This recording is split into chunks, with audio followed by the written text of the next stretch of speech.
Ready? 1 second. It's recording. It's recording.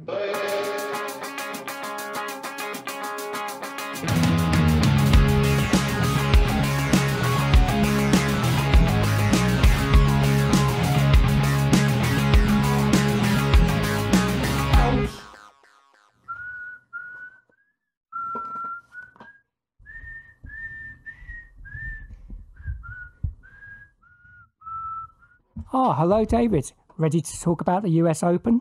By the way, what was that song? That's the national anthem. Wait, that's the American national anthem? No, it's the British national anthem, God Save the Queen. But it might not work. It might not come out very well. Wait, this is unbelievable. Unreal. Nice, yes. What a beautiful intro, Jim. I've been practicing. Very emotional. Bit sharp. I have tears in my eyes. Tears of laughter. Yeah, no, of emotion. So, this US, where do we start? Should we start at the beginning? What happened right at the beginning of the tournament? I want to go there, but first of all, I need to give a bucket to Jim for... A bucket? A bucket for... Am I a seal in drooling. a dolphinarium? Drooling over what happened in this US Open. Very nice. But wait, that's not what we're here to talk about just yet. Jim, I have something to present to you, and I want your opinion. Our friend Steve has listened to our last 2 episodes, and he sent me these dreadful messages. For our love for Federer, he said it was too much. You can't cope He with wanted it. to listen to the conversation about Osaka, but he had to go through all the Federer love. Should we be ashamed? Should we stop? Because he's a Nadal fan. Should we continue praising our favorites like this? Or should we start making Steven a bit happier? Maybe we should make an episode all about Nadal and the love for Nadal. Yeah, we could do and invite Steve along. He'd very eloquently defend Nadal. Not that he needs defending, but UFE is us giving our opinion. But it is a very good question and topic, really. How neutral should top commentators, of which we aren't, unfortunately, we'd love to be, how neutral should they be? How neutral were they, the Amazon Prime and Channel 4 commentators, one and the same, They were during not. the US Open? But we're not these kind of professional independents, so we can't expect to be neutral. We are there to be biased and to give our opinions, sometimes even if listeners don't like it. But if listeners don't like it, come on the show, defend your man. That's what I told him. I was like, Steve, you There's a should have seat. been here. There's a seat, Steve, with your name on it. It's just waiting for you. And a rum and coke, just waiting for you to drink. So come on the show anytime. Exactly. And by the way, that was the day that he didn't come, and he was supposed to. So he could have had a chance to stop us in all that. If you're not in court, you can't complain about being sentenced. Exactly. Steve, if you're listening, now you know. Okay, so moving on to the tennis. Tell me, Jim, share your emotions. Shall we start with the women's for a change? I think so, because the women's has excited me this year more than other years. Why is that? Well, I think you know why that is. No, I don't. But it's not totally to do with the fact that a certain person called Emma Raducanu, who won the Women's US Open, is British. It's just that she's mostly just because she's a really nice person. She came through all these qualifying rounds as a qualifier to actually win the tournament without dropping a set as an 18-year-old. And I just found it really exciting. But the men's final was very exciting too. But at the end of each episode, we have to name what the episode is about. And we have very limited space to give it the headline. So it'd be very interesting to know whether the headline is going to be more to do with Raducanu or more to do with the men's winner, Medvedev. Have you got any ideas, David, on who's going to grab the headlines for this episode of UFE? Oh, if it were up to me, you know the answer to that question. But if it were up to you, I'm not so sure. It's a close call, and it's great it's a close call. Here is my questions. I have loads of questions for you. So you're very excited about this win. I still am excited. Oh, yes, I can see. Now, let me ask you, because we could even quote you on the last 20 UFEs that we have recorded. It's been many years, or many episodes, but many years in tennis, where me and you we complain. We go, another new Grand Slam winner in women. Tell me, Jim, why are the other Grand Slam winners, other than Raducanu, not so special as this one? Come on, tell me the truth. Isn't it because... Yes, it is partly to do with the fact that she's British, and I know that some people have been questioning that. It's not a very British name, or is it? You know, I have an answer for you. Ivona actually, for the first time ever, genuinely made some studies for us. And she has reported that the father of Raducanu is Chinese. The mother is from Romania. Yeah. She was born in Canada. She grew up in England. Now, let's quote, or more or less quote, Steve again. Steve is always in our show. Have you noticed? He's like Banquo's ghost. He said, maybe I'll read it. Yeah, read it out. I think it's worth reading. Yeah, 1 second. While you're getting the facts off the fax machine to see what Steve said, I would say, why is this one different? Yes. I think every new champion there is in the women's game, and there's been a conveyor belt of first-time champions. Commentators always say, this is not a one-off. She could win multiple slams. They never go, this could be a one-off. Swiatek, that's the first of many, and you know she's not the first. She was in the middle. Disappeared a bit. The same with so many. People. And so why should this be different? It might it might well not be different. She might never win another thing in her career, but it's still a great achievement. But it's the first time I see you so excited about the new winner, because normally you say that it's so boring. Again, another winner. So there is something there pumping in the veins of a good Englishman. There's just, I don't know, maybe I'm biased, but there just seems, you would say I am, but there just seems something a bit different about her. She just seems so sweet and modest and down to earth. I hope that stays the same. She did go to some glittery ball the other day, and I think Osaka was there. I think it's called the Met Ball. Osaka seemed to be dressed as a cross between Cruella de Vil and David Bowie, and they all wore something outrageous.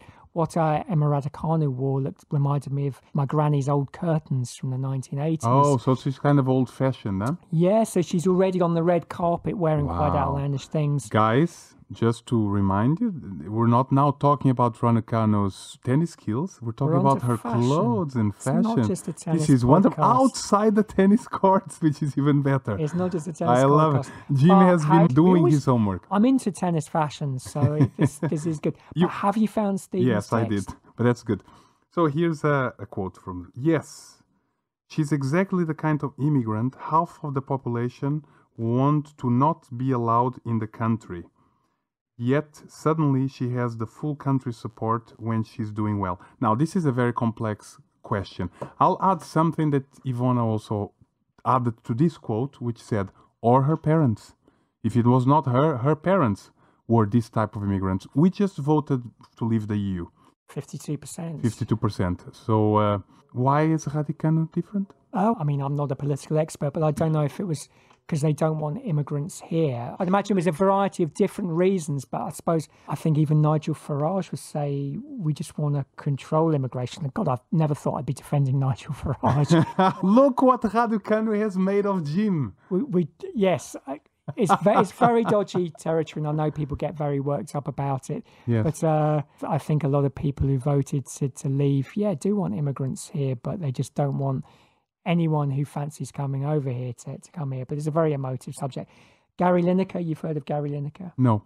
He's a very famous English footballer. Mm-hmm. And he tweeted after Raducanu's victory, he showed a picture of immigrants arriving on the beach at Dover or somewhere. Yes, that's happening all the time. All illegal immigrants coming on the beach. Yes. And then he juxtaposed that next to a photograph of Raducanu celebrating with probably a headline saying, wow, great, our girls won. That? And he said, oh, the irony. But I don't really see that they are completely related. I don't think Raducanu arrived on a boat illegally. I think what Gary Lineker is saying are people go, good immigrants, you've won, you're successful, you're one of ours. Bad immigrants, you're on the beach, you're claiming benefits, you're a bad immigrant, and we shouldn't differentiate, which is... that's a good message. Yes, I understood this point, and I understand the fact that the nation is very excited about this girl. Now I have another question for you. What makes a person from a country? Is it their culture? Is it their genes? Is it their parents? Yeah. Is it their education? Yeah, very difficult question. There's no right or wrong answer, is there? There was a politician years ago called Norman Tebbit who said nationality. He applied what he called the cricket test, which was, say, someone from the West Indies who settles here. West Indies are playing England at cricket. Who do they support? And that will tell you what nationality really is.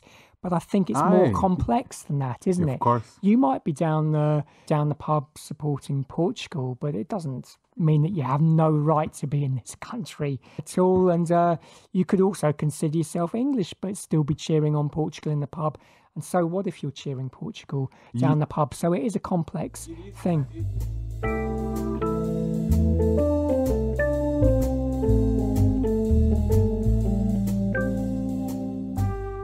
So, Jim, very excited.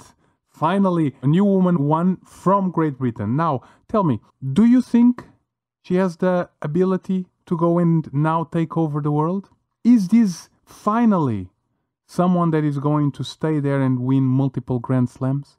I think it's a big ask. All the coaches out there, all the players out there in the locker room, they won't all have been cheering her on. So they'll be out together. They'll be looking at her game, trying to figure her out. Zarka will go, hang on, I was the big thing at the US Open. I've won it twice, so she'll be desperate to get it back. So we've seen how sweet Raducanu is in victory, but how will she be in defeat? I think she was pretty good in the Wimbledon defeat in the quarterfinals. She didn't actually really come from nowhere. She made the quarterfinals at Wimbledon, so she didn't just drop from the clouds. That was a sign. I was guilty of saying, I think that's a flash in the pan, the Wimbledon quarterfinal. She's proved us wrong, hasn't she? She's won. Sorry, just to answer your question, can she go on to win multiple Grand Slams? Go for it. But my big hope for her, we know she can play on grass. She reached the quarterfinals of Wimbledon. And hard court. We know she can play on a very fast hard court. Clay is an unknown thing. I really hope, and I'm sure Raducanu will really give it a go on clay and try and grate on all surfaces. Yeah, I hope so. I like her composure. I like how calm and confident she is, and I like her game. She never looked like she was going to lose any match that she played. She just collected games, didn't she? Yes, it was a walk in the park. On the other side, I fell in love as well with Fernandez. Wow, what a fighter. Very soft. Also unseeded. She was smiling, break point down, match point down. She was smiling. There was something about her that it was just so light and genuine, and now I'm a fan of both. They were both very sweet in the build-up to it in the tunnel, and there was a lot of smiling. I must say, I found with Fernandez, when she hit a few shots during the match, which hit the net and then trickled over, and the etiquette is you apologise to your opponent. And she had a great big grin on her face when she was apologising. It might have been because she was nervous. Honest. Nervous and giggly. Yeah. But even on match point down. I think if I did that in a serious match against you, apologise with a big grin on my face. I would be happy. You'd be happy. Okay. I think people should stop apologizing for these things, to be honest. Maybe you're right. Yeah, I think what's that with apologizing for the net? It's actually a very accurate shot. Yeah. Yeah, the US Open net is strung very tightly. Yes. I get this from Tim Henman. I don't know from personal experience. So you got to have good spin for the ball to go over. But I would say, and I think this was more of a talking point, which was downplayed by Amazon Prime during it, when Raducanu cut her knee at the end and there was that timeout, Fernandez, she really did kick off about it within earshot of Raducanu, who was clearly hurt. The rule is, and I wasn't aware of this until, I saw the match. Blood cannot be spilled. The umpire has to stop it. You cannot have blood on the court. I know. If Raducanu had said, no, I want to play on, which might have been good for her to keep the rhythm going. They would have stopped. They wouldn't have. So I think it was bad of Fernandez to kick off about it. But hey, let's cut her some slack. She's only, 19 herself, isn't she? Yes. Slightly older, maybe 18. Slightly older than Raducanu. So you've grown some dark feelings about Fernandez then? I will admit, David, I had some dark feelings during the match. I was there alone in my living room, it's very sad, saying, hey, come on, cut it out, because I thought she went over the top during the timeout and also after the match. I thought I love it. Just- I just did not know. Swallow it. But we all make mistakes. She's Wait. very young. She's Wait, very young. I know. Defender. But I did not know that your patriotic feelings go so far that you also are David, I would disappointed. have been the same if Raducanu was kicking off, if Fernandez was I'm not bleeding so near the end of sure. the I'm not match. so sure. I know you feel cynical, but I honestly would be. I believe you. Okay, so sounds good. I liked Fernandez because she was a fighter and she played very well. She and played very well, yeah. What would you have done if you were Fernandez and Raducanu was having that blood timeout? What would you have done? Yeah, because it's break point, I would probably have at least found out what the hell was going on. Oh, one thing I must ask also, why was the crowd so much on Fernandez's side? I know she's Canadian, but were the Americans supporting the Canadians? Surely Raducanu was the underdog. Wait, She's the younger girl. I'll tell you why. For the same reason lots of people in England support Murray. He's Scottish. Another thing, very easy for people from Canada to come down to the US Open. Then, Yeah, that's especially in the true. Corona times days, I am certain that that place is full of more American fans and North American fans than English. Come on. The English attitude towards the Scots is there's a lot of needle, and there's a lot of needle from the Scots Like Spanish and against the Portuguese. English. So I would have thought the American neutral fans in there would kind of like have this spiky relationship with the Canadians and be likely maybe to give some support to the British. She got some. This is amazing. Look. You've got me on something. Wait a second, let's talk about this. Number one. First, Jim is finally supporting a new Grand Slam champion in women's. Second, she's against Fernandez for fighting against Raducanu's situation. And now the crowd that is against Raducanu. They This were. is getting, I think getting better and better. They were more for Fernandez. What's the problem? So it made me even more joyful that Raducanu won because she was outnumbered, but she was not outgunned. Now we know the true colors of our Scottish, Irish, and Englishman. 1 second, Jim. David is just about to kill a fly live on air. Too quick. Okay, so everything was against Raducanu, but she won the damn thing. So She I swatted guess her opponents away like insects. kind of like when Swiatek won as well, didn't lose a set, destroyed everyone on the way to the championship. Do you remember the French Yes, Open? I do, and there's been a dip since, hasn't there? Which Yes, could well happen to Raducanu. unfortunately. Happens to a lot of them. Yeah, exactly. Okay. David has got his sandals, one in each hand. He's ready for a fly sandwich to clap them together. Okay, so very special that for the first time we have. Oh my God! I'm sorry, Jim. David is distracted by a fly. Okay, so I'm gonna try to ignore the fly. Okay, Jim. Moving on from this debate. Very special that we had two youngsters, and very interesting as well that we had a qualifier win a Grand Slam for the first time in ever. Just incredible, and can't really see a bad shot amongst there. She didn't serve as well as she has in the final, but she still got over the line. Yes, and what about two young girls in the final? Absolutely, Very yeah. special. Yeah, That, amazing. do you feel that it made the final special because of that? It did in a way because it wasn't like, say, if Shelby Rogers had been in the final or someone in the late 20s, someone else in the late 20s, it would have been a bit of pressure on them. But because it was these two young girls, it was like, we're just going to play murder ball and whack the ball and take these risky drop shots on. So tennis. I wish we could televise this. David's eyes are just following the fly around the room. The tennis quality of the final was quite good. It deserved. I think it was, yeah. It deserved a third set, wouldn't you say? It felt like a 3-set match, even though it was just 2 sets. Yes, exactly. So moving on to other matters of this US Open, still on the qualifiers and youngsters, there's been a lot of upsets and a lot of young players that reached far in the tournament. And in the men, that happened a lot. I'll say a few names. You say a few. Brooksby. American, yeah? American.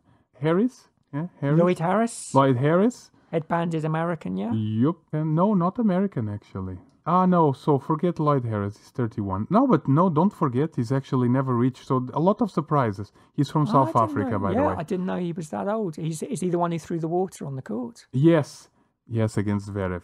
They ended up everybody cleaning. It was quite nice, wasn't it? I've never seen anything like it. And he was not warned, which was weird. And then Carlos Alcaraz, which everybody was so excited. Did you see how he celebrated the second round win against Tsitsipas? I remember you said he'll be out. He fell on the floor. He's over-celebrating. He celebrated like it was the best moment of his life. Like he'd escaped from Alcatraz. Oh my God. And of course, he won another match. Okay, that's impressive. Afterwards, but against nobody. And then he lost. Against Auger-Aliassime, wasn't it? Yes. So tell me, what did you think about all these newcomers in women's and men? Did it get you excited, or were you like maybe disappointed that the good players got kicked out and lost? Well, there were a lot of 5-set matches, which the Amazon Prime commentators were saying this shows what a great tournament it is. First week, 30 at least in the first week. I like a 5-set match, but it doesn't mean it's a great match. Agreed. With Carlos Alcaraz, as I call him. Poor guy. I'm sorry, I don't know, some players you warm to and some you don't. I found it quite hard to warm to him. He was always looking to his box. He's one of these people who's tied by an umbilical cord to his coaching box. That's it. I felt sorry because I wanted Tsitsipas to go on. Yes. I can see Alcaraz, is that how you pronounce it, Alcaraz? Exactly. Yeah, he did a good run. It was, amazing him beating Tsitsipas. I was sorry that Tsitsipas went out, but I don't think he's quite got it at the moment, has he? I agree also with your observations about Alcaraz. Didn't excite me. Another passionate Latino that I just can't stand. Guys, I'm a Latino, so I'm not being racist here, okay? Just to clear, I am a Latino, unfortunately. Fortunately? Call off the police. Yes. So I have another question for you. How come, Jim, from the women's and men, all the qualifiers and the youngsters full of flair and fire didn't make it to the final, whereas in the women's it keeps happening? Why is this? Is it because in men the top ones are just too good? Are the women's top not so good? A listener wrote in before this episode, James Turner of Milner Road in Brighton, and he asked a very similar question to the one you've asked. One of the questions is, does it the fact that Raducanu and Fernandez reached the final perhaps show that there's a lack of depth in the women's game? Or, to me, does it show that there's a real depth in the women's game, that these people keep on coming through and that no one can dominate? But wait, you already answered that question in the last 2 or 3 episodes. You commented that it's a bit boring that this is happening. Is it now exciting? I'm going to do a U-turn like Boris Johnson and say that it's now exciting that there's these 2 new ladies reaching the final. They might never reach a final again. That's true. But maybe I'm starting to think it's not a lack of depth. Maybe it shows how good that the field is. Any women's Grand Slam, there's an assassin with a knife at every corner of the women's game. So this is not the top not being too good, is the bottom being dangerous. The whole field being capable of winning it, but not sustaining it, because the effort of winning a Grand Slam is so immense. It is immense. You know, there's a new queen emerges, but then all the princesses out there suddenly get very hungry. They want some of that too. Yeah. Do you know, I associated something interesting. Remember when you called Murray a legend? And we had that debate. Wait. Do you know that Amazon Prime, even before she won the Grand Slam, they called her legend. So my question to you is it like this in here, in the UK, that everyone that shines a little bit becomes a legend? I think you're putting words in my mouth. Not you. No, I'm talking about... Okay, got it. Sorry. Defend yourself. Go. I'm ready. We'd have to review old tapes of UFE. Yeah, legends shouldn't just be thrown around and bandied around. That's premature. What about now that she won? No, I think again Not a legend is someone who has to do it How many time times? in and time out. Like 3 times Murray did? You're asking me to pluck a figure out of the air, but I think, okay, in the men's game, I think a legend is maybe someone who wins 7 Grand Slams. Yes, that makes sense. I think, but that's arbitrary, and other people disagree. But True. McEnroe has won 7. It's not just a flash in the pan. We're excluding people like Marat Safin, who's won 2, True. who was a great player. But yeah, I think someone to win 7, you have to win it over multiple years, don't you? You can't just win it in 1 year. I would even say... What would you say? Yeah, I would even say Roddick, who won 1 Grand Slam, is a legend because of his personality. Yeah, that Not that even because of the elevates it. tennis. But that's just a joke. So Raducanu not a legend yet. No, but Could be one day. But it was a great achievement. I would say that Raducanu deserves to be called a British tennis legend, but maybe in terms of a tennis legend, yeah, it's going somewhere. Legend is a really exclusive club, I think. Yes, I'm surprised that you put Raducanu as a legend, but that... As a legend, as a British tennis female legend, Yes, I think but maybe as a world tennis legend, no, not yet. Definitely I not think yet. even British, she needs to eat a lot more cornflakes to get there. But we'll see. I hope she's listening to this. We'll see. And Cornflakes could do a sponsorship deal based on that. I think. Yes. Okay, so great stuff. I'm very curious about a couple of things as well.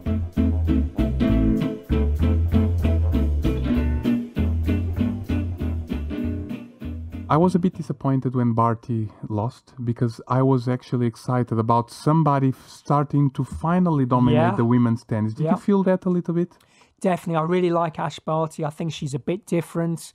She can go to the net. She's got a double-handed backhand, hasn't she? But she can do the single-handed slice as well. Beautifully. She's, she's smarter than your average player. She's a bit left field. I really like her. Again, seems a very sweet person. So, yeah, that's disappointing. But you can only have one winner, can't you? So True. I was hoping that now somebody starts winning a few Grand Slams in a row in the women's. We've been waiting. So I hope that one of these 20 new Grand Slam winners in the last 5 years comes up and starts kicking ass. Even if it's Raducanu, I want to see stories, and that's also your words from the last few episodes. It has not changed. I've changed. I know it's bad. Jim, what happened? Yeah. Guys, I'm a turncoat. This is the world we live in. This is a problem. But it's also honest and it's from the heart. So moving on, I have a few other things. Shall we go for men? Because I'm excited. It's time. My God, is it finally happened? Now you come to life. David's eyes have lit up now. I am. We've had the starter and it was very nice, but now he's on to the main course and the dessert. These eyes are yours and mine as well, because we've been conversing about somebody finally beating one of the legends, The human three threshing legends, Nadal, Federer and Djokovic, in a Grand Slam final for the first time. Is this finally the changing of the guard? Yeah, I think Medvedev would be very happy if it was a changing of the guard. I don't think he's going to disappear like Thiem has done. I agree. I think that this is the changing of the guard. At least it's a symbolic moment in tennis history, because we've been waiting. We all want the newcomers, The new Messiah. to beat the top guns before they retire.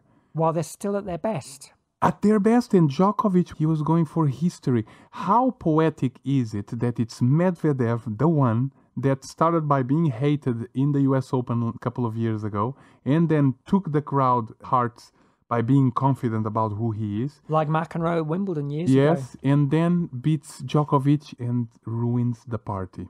Yeah, he did ruin the party, but I would have been very pleased if either of them had won. Really, yes. because it would have been nice to see history and say, you were there when Djokovic actually won, a calendar Grand Slam. It would have been nice to have said, I've been there when he won the Golden Slam, if he'd won the Olympics as well. Maybe losing the Olympics knocked a bit of the air out of him. To Zverev, he avenged that, but avenging it took a lot out of him. A lot out of him. I think too. I've seen this before with Sampras. He lost the US Open to Safan. Then the next year he avenged that in the semi-finals. But then Hewitt beat him in the final. The revenge mission takes so much out of you that you haven't got it to actually win the tournament. But I said, let's not forget Medvedev isn't going to go away. We'll Djokovic gets the 21, Nadal isn't going to go away either. True. Nadal will be out for revenge at the French Open, and that revenge might very well come in the final. Yes. So one of the Amazon Prime commentators, a lady you don't particularly like, she's a presenter, said, wouldn't it be weird if they all ended up their career having done 20? And I've mentioned this on UFE before. I've said, I swear Federer and Nadal will end up tied at the end of their career on the same number of Grand Slams. What I wasn't thinking is maybe Djokovic will join them tied there.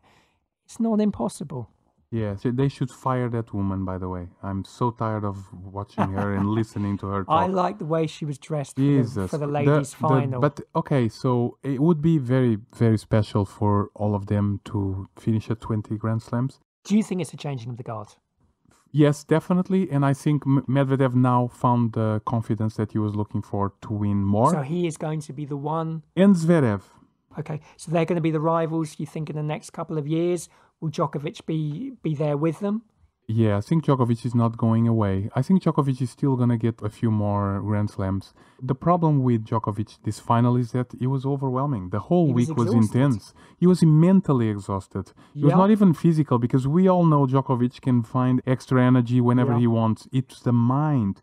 But it was wonderful to see at 5-4, before Medvedev served for the match for the second time, the crowd was so behind Djokovic. Yeah, it was nice for to the see, first time ever that he started crying. Yeah. And the first 3 points of that service game was Djokovic cleaning the tears. Yeah. And then at the end, both speeches were wonderful. Yeah. Because Djokovic said that finally he felt the heart that he was looking for, the love. Yeah, he was overwhelmed. That was great. I'm glad for him that that's how he won. Do you think he knew he was going to lose then? Do you think the tears got in the way of him making a comeback? No, I think that it's very difficult to break 2 Medvedev service games in a row. He got one, didn't he? He got one, and he got the crowd really going. And that's when he started crying. Yeah.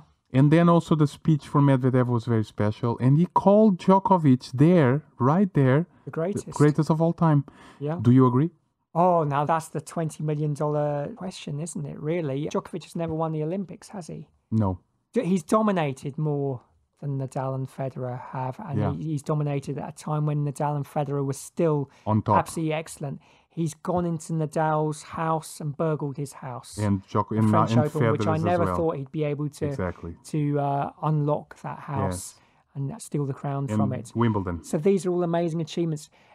Every fan of Nadal and Federer would have other arguments to why their player is the best. Yes. And they can make these arguments because they're all tied on 20 Grand Slams.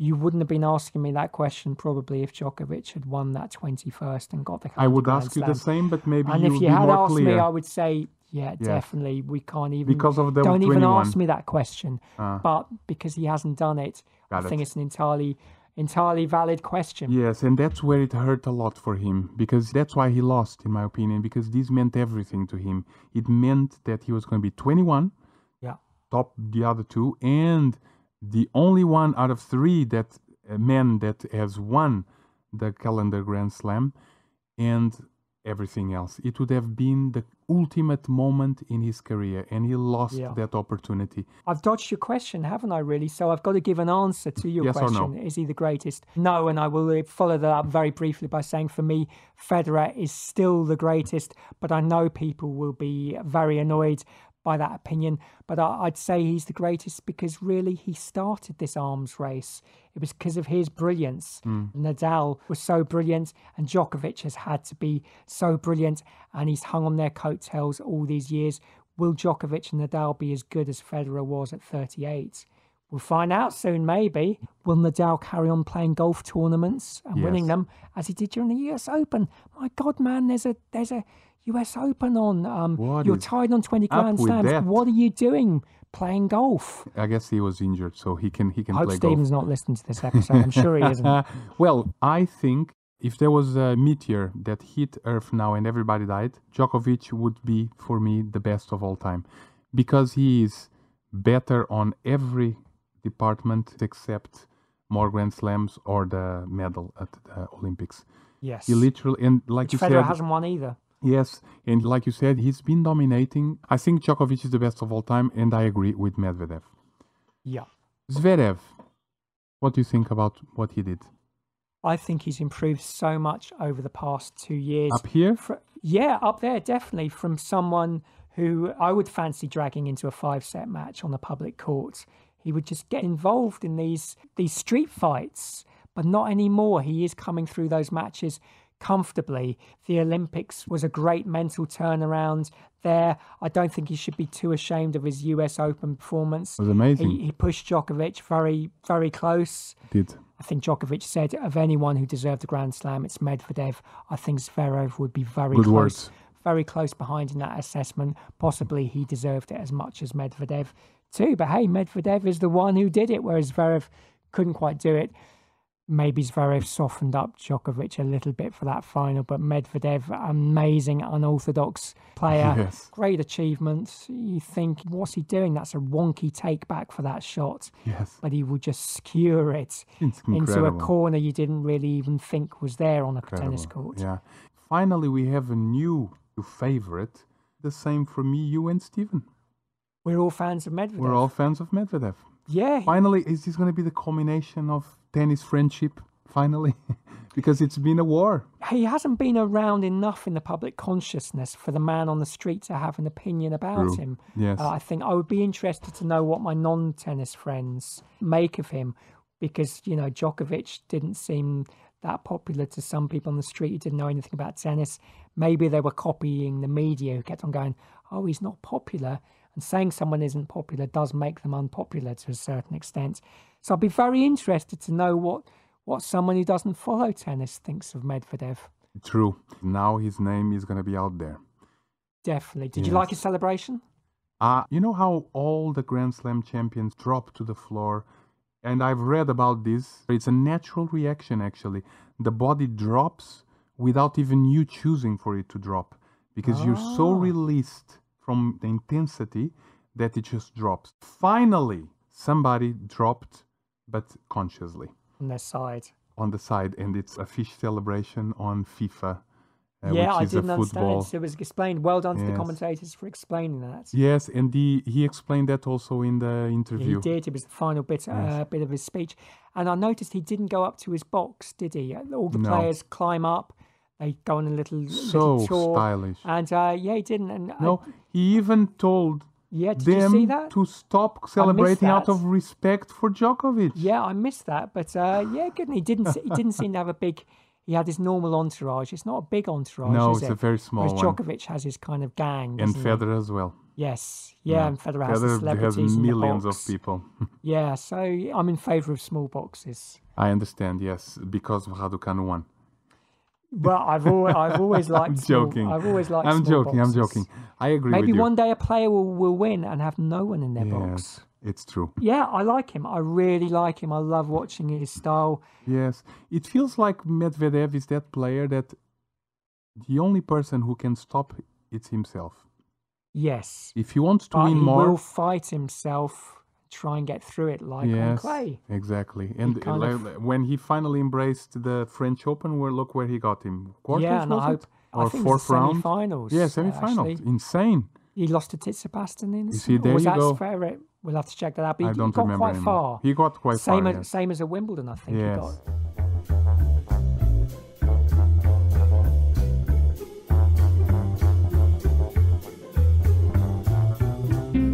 So, even though I know that you cherish very much the great commentator Henman, there's is not true. one special commentator that maybe you would like to tell us about that probably was my favorite commentator this tournament, alongside our favorite Robbie Cohn. Who is it? Has he got the same initials as me, JC? Oh, yes. Jim Courier, excellent. my and God. friends texted me during the tournament to say just how good he was. And actually, my non-tennis friends, it was really nice when Raducanu won.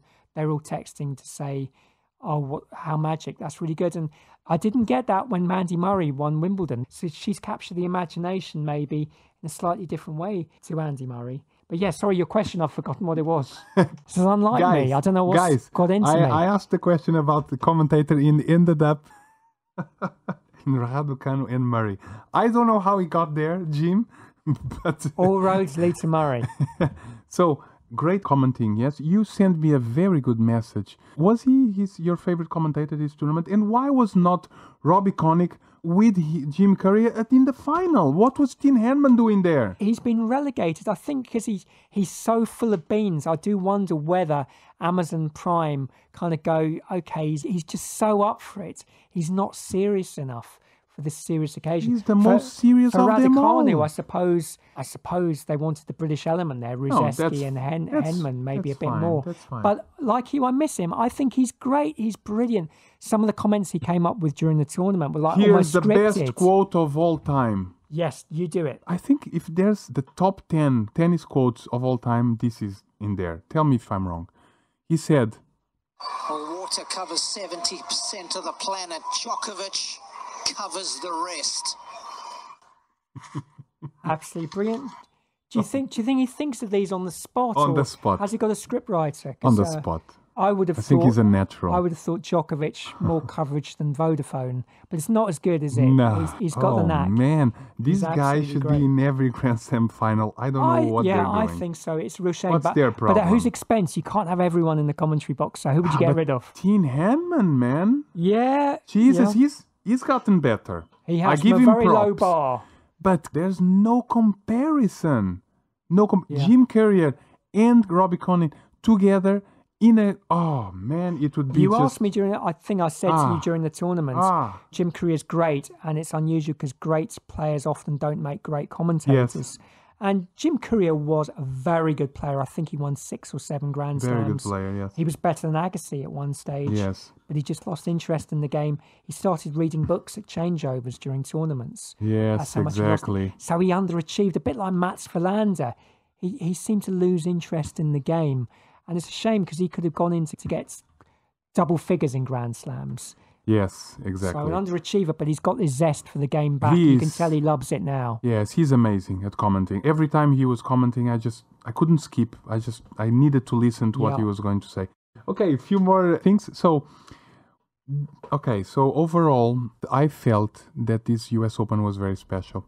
Not only because it was faster, but because the tennis was spectacular, women and men. And I was very, very entertained. The tennis is becoming different. There is a level of intensity now and physicality to tennis. I feel that everybody has all the shots now. Is tennis in a much higher level? Include technology, include everything that has happened with the evolution of tennis. I think since Agassi's day, I don't think it's come on that much, really. I think there were some incredible rallies and incredible standards during Agassi's days, and even the final days of Jimmy Connors. I mean, some of the rallies you see on YouTube are fantastic. I thought this year, watching it, what struck me was the women's tennis, the quality. To someone who wouldn't know anything about tennis, you'd almost look at the women's tennis and think it was better than the men's tennis. Every shot, they seem to be trying to hit a winner, trying to do something with it. And it's an illusion, of course, because the men players are far better. If they took on the women's players, it would be 6-love, 6-1. But to the untrained eye, and this is a compliment to the women's game, it almost seemed the quality was better in the women's. I think sometimes the men kind of play themselves each other to a standstill almost. So you felt that? Because I felt both men and women were hitting the ball hard, and it was very good. And is this observation about the women's tennis only from this US Open, or did you notice this already before? Yeah, a bit before, but it really brought it home to me this tournament. Because of Raducanu winning? Maybe it was big because that I noticed. I'm on to Jim. Maybe watching through my Union Jack spectacles, I kind of I got a distorted vision. But it's a genuine, sincere observation. I believe you. What about, did we miss Federer and Nadal? Yeah, we do. We always miss Federer. I'm a Federer fan, and I like Nadal too. But I really missed Federer. It's a real shame. But thankfully, I think Medvedev did plug the gap quite a bit. It wasn't just a procession with Djokovic winning in straight sets against some no-hoper who'd exhausted themselves by the final. So I miss Federer, but there is a new sweetheart on the scene. He's not the same as Federer, who could be, but he's pretty cool. Yeah, he's not a bad replacement if you're looking for one. He is, yes.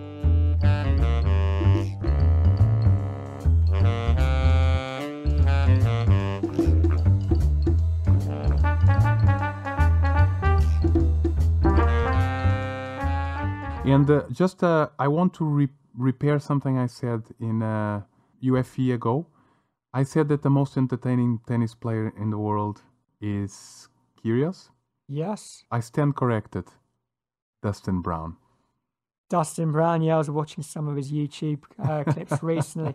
Great, but why not have everything which is available on YouTube, which is Kyrgios versus Dustin Brown? That's the which match. Shamefully, I did not know You have to watch existed. that It's match. like If you missed it's it, like someone telling me that Muhammad Ali and Mike Tyson fought each other, and I I think, how did I never- not know that? I have never And it's a seen great anything game, like it. and it's a close game. We won't give anything away. But And it's who worth was watching. the star of the show in that match? It wasn't Kyrgios. No, though he still shone. Dustin Brown, I've watched him live, beat Nadal, by the way, at Wimbledon in one of those. What a match to watch live. Yes, He's still around, isn't he, Dustin he's Brown? still But around. in the It's a shame that he doesn't play minor more. circuits, yeah.